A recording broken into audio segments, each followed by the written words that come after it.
Сәлем баршаңызға. Бүгін осындай творожная запеканка жасаймыз. Өте ерекше әрі дәмді болып шығады.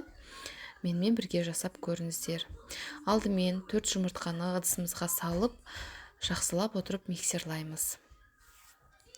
Одан кейін 250 грамм қантымызды салып, тағы да барлығын миксерлайтын боламыз. Массамыз 2 есеге ұлғаю керек. Ақырындап ұнымызды салып, жақсылап араластырамыз.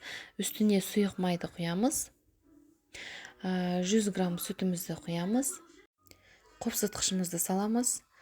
Бір шымшым тұзымызды салып, барлығын біркелкі масса болғанға дейін миксерлаймыз.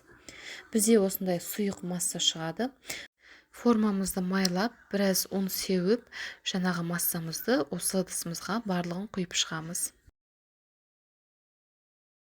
Енді салмамызды дайындаймыз. Оған 500 грамм творогқа қантымызды саламыз.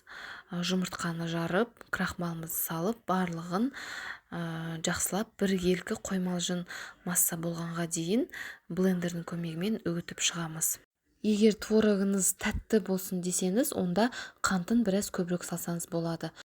Барлығын салафанға салып, біраз қиямыз да, осылай барлығын құйып шығамыз. Алдын ала қызып тұрған духовкада 180 градуста 35-40 минут пісіріп аласыздар. Осылай өте әдемі, ерекше әрі дәмді болып пісады. Міндетті түрде жасап көріңіздер. Ас болсын.